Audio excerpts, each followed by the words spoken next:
Hi, my name is Vanessa Roscoe, and this is my case study podcast for my final project. So, for my case study, I was really interested in looking into power dynamics within society and how rhetoric can foster unhealthy power, such as misogyny and racism and just simple political power. In exploring this idea of kind of weaponized rhetoric, I came across the exploration of people in power, especially within the realm of politics. So, when considering misogyny and racism in political power, one name usually comes to mind, and that is former President Donald Trump. I decided to narrow my case study to analyzing how Trump was able to get such relentlessly supportive followings and how he created kind of a cult-like atmosphere behind his presidency. So, to begin, essentially I was really interested in getting a better understanding of violence in America, so I really wanted to dive into how rhetoric has given power to violent acts. In examining numerous articles, I found many examples of Trump encouraging violent acts both verbally and online. One article states that the president's rhetoric has helped shift discourse norms in our country such that it is more acceptable among people to denigrate and attack other groups of human beings. An academic study done by Sergei Benogin in 2020 found that rhetoric did not change attitudes, but rather emboldened individuals to express and act on pre-existing views they had once hidden. Trump has weaponized rhetoric to encourage violence on plenty of occasions. Some individuals charged with terrorism-related crimes claim that the rhetoric of President Trump and right-wing news media convinced them of the danger of Muslims and other groups and led them to act. A 2020 ABC News report from Mike Levine found that 54 cases involving assaults and threats were linked to individuals who invoked Trump and his rhetoric during their actions. In an article published in 2018, author Thomas Zitzoff states, "It's not surprising that scholars and civil society view violent rhetoric with considerable alarm. It tends to accompany outbreaks of ethnic violence, targeted violence and assassination, or even pretend breakdowns of democracy." He likes to focus on race and sex and weaponize those factors by pitting people against those who are not wealthy white males. When President Trump tweeted out the phrase "Chinese virus" as COVID-19 began to spread in 2020, the use of this term exploded. Many of tweets targeted anti-Asian sentiments, making it really violent and a toxic place for people to be. Numerous hate incidents occurred after his tweet, with many falsely linking Asian Americans to the virus. There was actually an incident with a man, Jose Gomez, who stabbed 3 members of an Asian American family, including a 2-year-old and a 6-year-old, at a Sam's Club in Texas. According to the FBI's report, Gomez said that he attacked them because he, quote-unquote, thought the family was Chinese and infecting people with the coronavirus. This type of action is the exact problem with the political power and how one slight comment from someone in such high power can influence violent actions that are in society. There was another incident where a mass shooting in El Paso, Texas, in 2019 left 23 dead, where the shooter's manifesto parroted Trump's rhetoric about immigrants. Based on these incidents, it's pretty clear why Trump and his use of violent rhetoric is worthy of further rhetorical analysis. So essentially, that is my case. I am looking into how Trump's rhetoric affects people and its connection to the theories that we've studied in class. I essentially really want to understand how someone so controversial was able to get into power, and just understanding what uses of weaponized and violent rhetoric and how the theories we've learned in class connect to the power that this rhetoric hold, and how Trump was able to use them as a weapon. So to begin, I'm just going to explain the 3 theories that I'm going to be using to analyze my case. So the first theory is visual rhetoric, and visual rhetoric is somewhat self-explanatory. Obviously, it involves visual appeals such as art, videos, images, etc. So it's the theory in which we understand how messages from images and symbols can affect our perception of events or people. When we look at an image or video, there are numerous things that are up for interpretation. Within visual rhetoric, we're examining the symbols and messages within visual art, and we're analyzing them through a rhetorical lens, which allows us to better understand the true meaning behind an image or a piece of art and why it's significant. So when we use visual rhetoric to examine works, we're able to find these deeper meanings. For example, in class, we read an essay about Childish Gambino's music video, This Is America. So this was a really important music video because it showed a lot of African American culture and a lot of messages about the suffering and racism and things that African American people in America went through, and really bringing back things from the culture which with the naked eye you would not notice within this video. However, when examining it through a visual rhetorical lens, we were able to see all of the hidden messages that existed in the video, allowing it to have a lot more power and meaning. So that's kind of the importance of visual rhetoric. And then next I want to look into demagoguery, which is a rhetorical practice that involves persuasion without rational argument. So it's used to sway vulnerable audiences, people who are looking for something to believe in. Demagoguery is rhetoric for the masses, and it often appeals to emotion rather than rational argument. We do not see well thought out arguments based in factual evidence when looking at demagoguery. We see opinionated outlooks and casual arguments made with little to no facts, but appeal to large audiences and draw out empathy or camaraderie. These type of arguments are used in politics when people don't necessarily have the facts. For example, there are a lot of times when politicians will promise things for the people, and this kind of creates this following that people are going to look up to these people and are trusting them to follow through on these actions that they're promising, even though they're not actually factual. But it allows for this camaraderie and this following, and for people to want to support these candidates based on what they're telling them, even though it's not necessarily valid or factual or have any rational argument. And then the third theory that I want to explore is intersectionality, which is essentially the understanding of how demographics can affect an argument.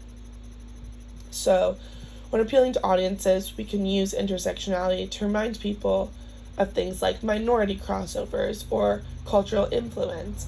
And it's important to look at all the different aspects of an argument or a rhetorical work, because to fully understand the message, we need to both know where it's coming from, so understanding the cultural background of who is giving the message, but then also understanding who it is being intended towards. So again, using the Childish Gambino example, if we did not know his background as an African American, we would not be able to interpret the work the same way, and we would not understand that the dance moves that he was doing were influenced by historical African dance moves, and that a lot of his words symbolized things that was involved in the Civil War and how African American people became free in America. And that's something that, without understanding the intersectionality of the fact that he's an African American, would not allow for us to interpret the work in the same light. So that's really important. And it's equally important to create kind of a safe space with the use of intersectionality. There are times when people can use it as a persuasion tool to allow similar people to band together in unity. This is especially something that's used in politics when we see people trying to use things like feminism to get all of the female voters to back one person. For example, when Hillary was running for president, there was a lot of females who wanted to back her simply for the fact that she was a female running for president. And that's something that is a simple persuasion tool that didn't really take a lot of effort, as she was just born female.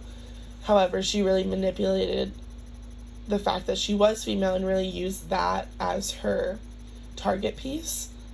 And that allowed for a very specific audience to back her up and to want to follow her and be a supporter. So then, going into my case study, I first want to discuss visual rhetoric and how it correlates to my case. So, visual rhetoric can be an extremely important tool in rhetoric when we examine power dynamics and misogyny. One great example is the images that were released in January from the Capitol breach. In one image, we were able to see a white male wearing a Trump supporter hat holding a Confederate flag while inside the White House, or the Capitol building. We can first analyze the rhetoric behind this image to be hateful. Because of what we know about the Confederate flag, it's its own image, and it portrays a lot of contextual significance. When we look at violent political rhetoric, this is such a stellar example because this image is asking essentially for retaliation due to the meaning behind the Confederate flag and the pain and history that it holds. This image can give off a lot of messages. For some, it was an image of victory and righteousness, but for others, it was completely devastating. When it comes to Trump's rhetoric, this image is bringing the themes of racism, white supremacy, and toxic power to his identity. Had this been one person, it could have been shaken off as someone who was an anomaly and didn't represent Trump's true following. However, with the masses that were involved in this incident, the image has to reflect on Trump and his followers. This image was really crucial in our society in understanding the violence that's portrayed, and especially in such a time when the Black Lives Matter movement was really at a high, for people to be having the Confederate flag in trusted places of government and be able to take photos and then post those photos online without any restrictions was really absurd, and it really shows the power of Trump's rhetoric and the power of this white supremacy that exists in America. And it really is this visual representation of Trump's violent rhetoric is showing how he was able to encourage people to go to the White House and have no repercussions of their actions, no violence towards them. Had these been people of color, it is more than likely that they would have been injured in some way, shape, or form, or even killed.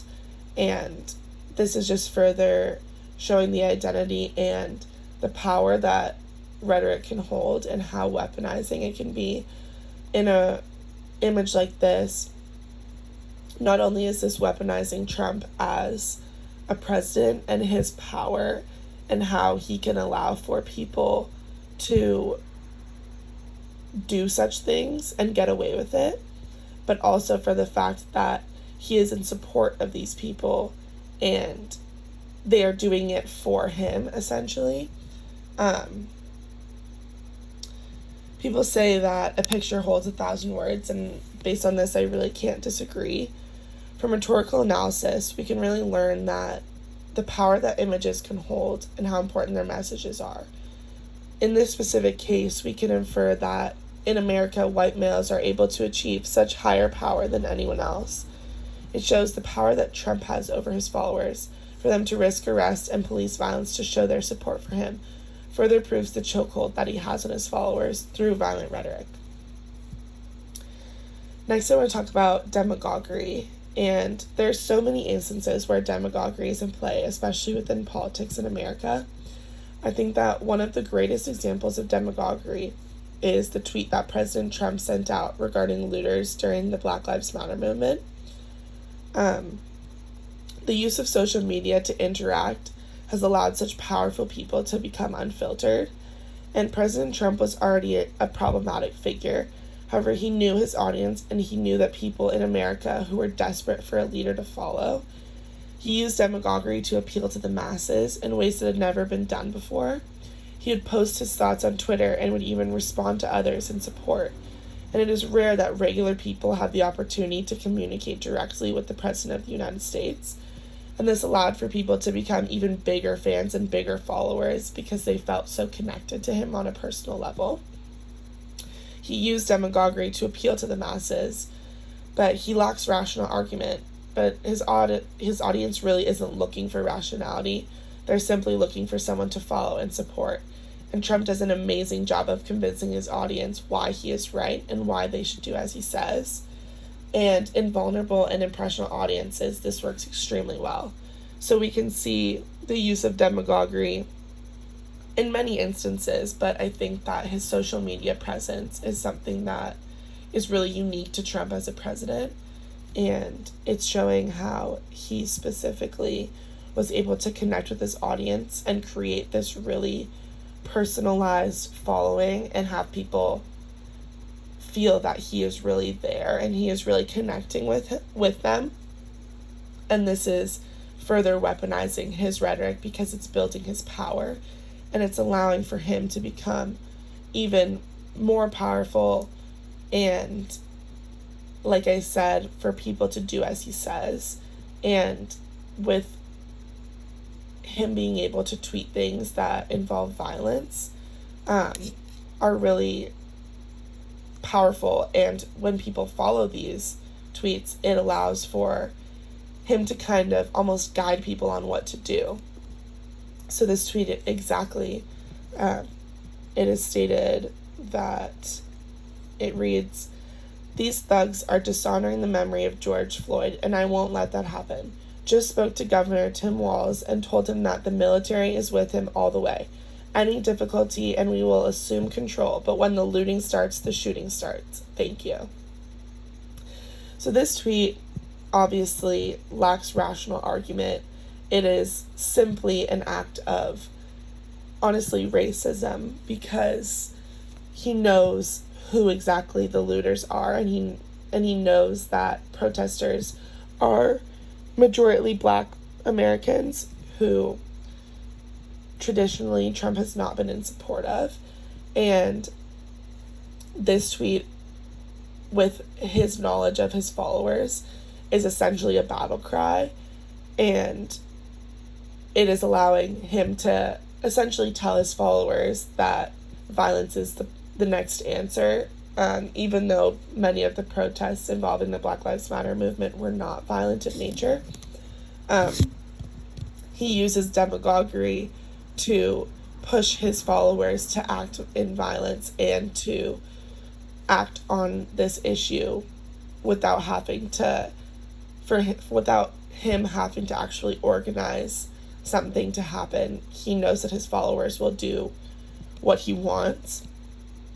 And this is essentially him giving the green light for his followers to go and stop all of these protests. And this ended really violently in a lot of situations. So this is the way in which he weaponizes rhetoric precisely. And then finally, I want to talk about intersectionality. So intersectionality plays a major role when we look at politics. It's common knowledge, especially for the aforementioned images, that Trump has a very large following among white people and males. This is due to the fact that he's had many moments of racism, for example, during the Black Lives Matter movement. His tweet had a lot of underlying racist feelings in it, and this was really difficult for a lot of people because when your president is not supporting all people in your country, it is really difficult to feel safe. And I think this was a time where a lot of people did not feel safe, especially African Americans. And intersectionality plays such a role in this because Trump is specifically targeting certain races. Like we said before, the Chinese virus when it came to COVID-19. And also he made comments about Muslim people, and he's made comments about Black people, and intersectionality plays such a role in power dynamics because when he is insulting other races, these white supremacists are growing his following and are following him even closer and are wanting to do everything that he wants from them. So this is creating just such a toxic power dynamic and allowing for him to have so much power within society that whatever he says, people that are his supporters will follow. So in conclusion, I think from my case study, it can be learned that rhetoric absolutely can be weaponized, and especially in a political realm, it's really easy to use rhetorical theories to manipulate audiences into supporting a political candidate and to supporting them to the extent where they're willing to get arrested or hurt or attack other people simply to support their president. And I think that this is really eye-opening as someone living in America, having to understand how powerful the president can be and how powerful their rhetoric can be when it comes to violent acts, especially outside of, say, police, government, military. Those are people that the president has direct control over. However, using the weaponization of rhetoric is allowing him to also have power over people in regular society. And honestly, that is something extremely terrifying. And the fact that even while he is not the president, he still carries this power is really significant to his rhetorical talents as a rhetorician and how powerful and weaponizing rhetoric can be for those in positions of high power, especially among vulnerable audiences.